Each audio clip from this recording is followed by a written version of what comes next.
Hi everyone, I'm taking it a bit old school for today's video. I'm just sitting in my bedroom with completely natural lighting, but it's all this daily vlogging has just made me feel a bit uncomfortable with doing like proper main videos with lights. I just feel like I just want to sit and chat to you guys and talk through my monthly favourites in this kind of format, so I hope you don't mind. It's very casual, but I kind of like it. So I've got a list of all my favourites right here next to me, and I'm just going to run through all the products, and there's quite a few kind of fashion and lifestyle-y bits as well that I've been loving this month. So let's do the beauty stuff first. The most obvious one, and I know you'll all be expecting this, is the new MAC lip combo that I've been loving. I showed it in my monthly makeup routine video, which was last week. MAC Soar lip pencil with MAC Mare lipstick, and someone commented asking if you need both. No, you don't. MAC Soar is lovely by itself, and I'm sure MAC Mare is lovely by itself as well. You could use a lip brush if you want to make it more defined around the edges.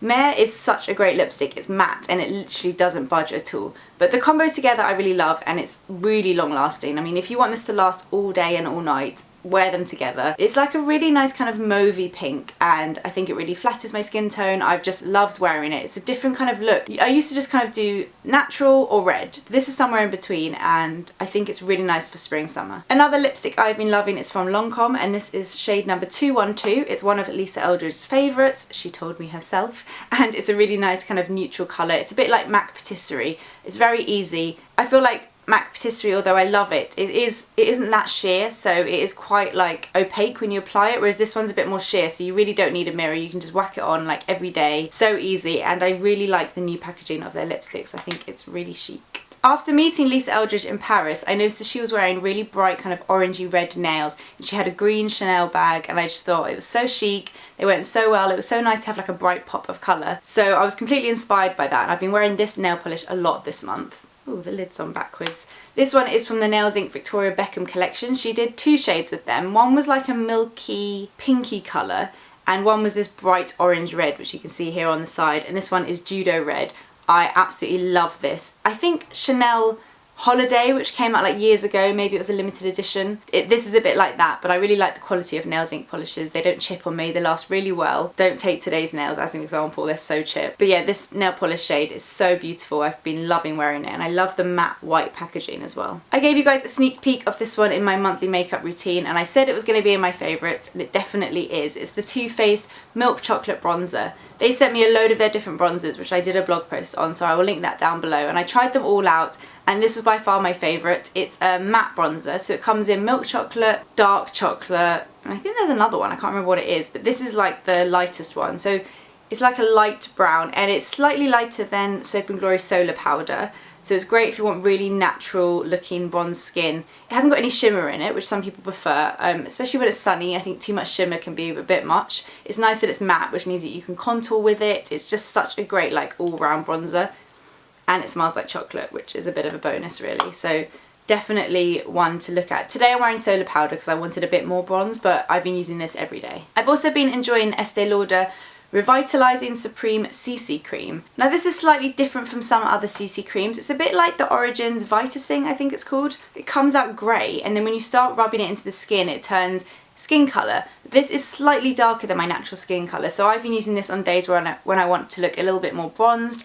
I either mix it in with another tinted moisturiser, or I just wear it as a base. Today I put it on as a base and then applied the Burberry BB cream over the top. It wouldn't work if you are really pale because it is a bit dark, I think, but it's just such a nice base. It just gives you really glowy skin. I don't know what it is, but this just adds that glow that I've been craving this month, and it's just a really nice step in my makeup routine. The last kind of beauty product favourite is from Oscar.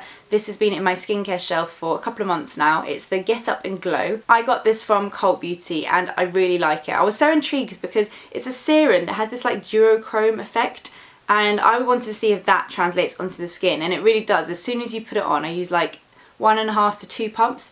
My skin just looks so much more glowy, and it's not as hydrating as like the Sarah Chapman Intense Hydrating Booster Serum. So on days when my skin's really dry, I'll use that serum. But if I want a glow, then this one is really good. It's a shame it comes in a glass bottle because it's not great for travelling, but I've used quite a lot already and I really like this. Okay, this is still kind of beauty. If you watch the video I did with my friend Keisha on hair removal, That was the first time I tried epilating, and I'm a complete convert. I'm obsessed with it now. I got my hands on the Vaughan Silk Epil 9. It's in this little bag. This is their most like advanced epilator. I have the basic one, which is the one I used in that video, and that one is really good, but I like this one because it's wireless. You don't have to use it when it's plugged in, and it's quite hard to find like a shaver socket. I know you can get adapters, but it's nice to have the option to use it wireless. Epilating, if you don't know, is basically like plucking.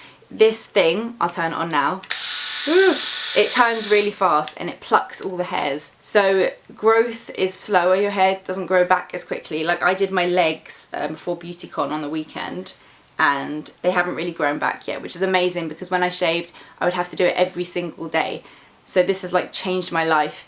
It does hurt, but I promise after the first time it doesn't hurt as much. You really do get used to it. People don't just say that, it's true. I've been using it on my legs, arms. I tried it on my underarms, but I do get laser, so I probably shouldn't be doing that. It's just really, really great, and I like this one because, as I said, it's wireless. It kind of bends more, so when you're doing your knees and tricky areas, it's much easier to use.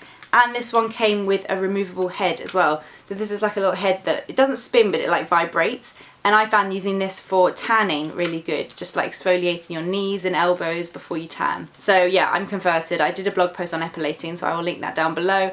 And it's amazing. Definitely try it. Don't be scared. My next favourite is from H&M Home. I went there maybe a month or so ago, and I picked up these two marble pieces. Marble's very much back in. It's a real like on trend thing at the moment, but I think marble's really smart, and I got these, well, I'll show you. So the first one is this, and I think it's actually a cheese plate, but I don't really need a cheese plate, but I've been using this to take blog photos on, and it's a really nice little size. It's easy to store, and it's just like a little marble plate, and it's kind of cute. You can put your jewellery on it or whatever you want really. You can put it on your bedside table, and I also got the little cup to go with it to put my makeup brushes in.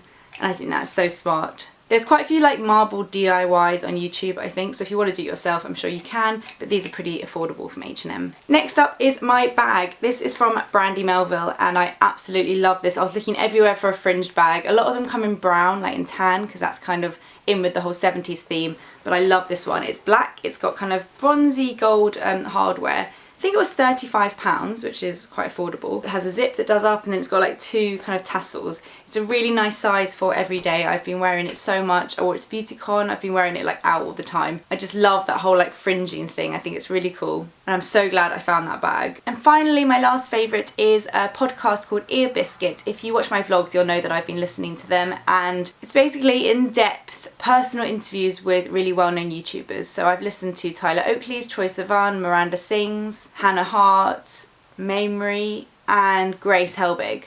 And it's really interesting because they talk about things that they don't usually talk about in their videos, their family, their personal life, how they got into YouTube, and it's so interesting. It really makes you realise that YouTubers aren't people who just kind of put up a camera in their bedroom, but they've got backgrounds, they've got history, they've got stories, and I love it. I just listen to it on the tube. It's really nice to like have no screen time and not be looking at Instagram or Twitter, but just kind of sitting and listening. I feel like it's a really good brain exercise. So I've been loving listening to those. So I think that's everything for my May favourites, and Everyday May is over now. It's finished, which is really quite sad, but I think I am going to change up my video scheduling a little bit. I'm going to keep Tuesdays at 6:30 p.m, Thursdays at 6:30 p.m, and Sundays at 9:30 a.m. So that's all going to stay the same, but I might start doing more than one vlog a week, maybe two.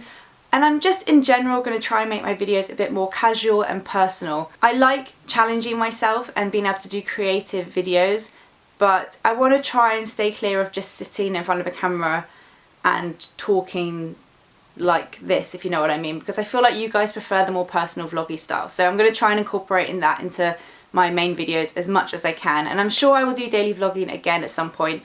I don't know when, but I will be sure to let you guys know. Probably next time I come up with a fancy name, I'll be like, oh, I've got to do it now, like Everyday May. I hope you've had a really good month, and yeah, bring on June. Thanks for watching, guys. I will see you in my next video. Bye.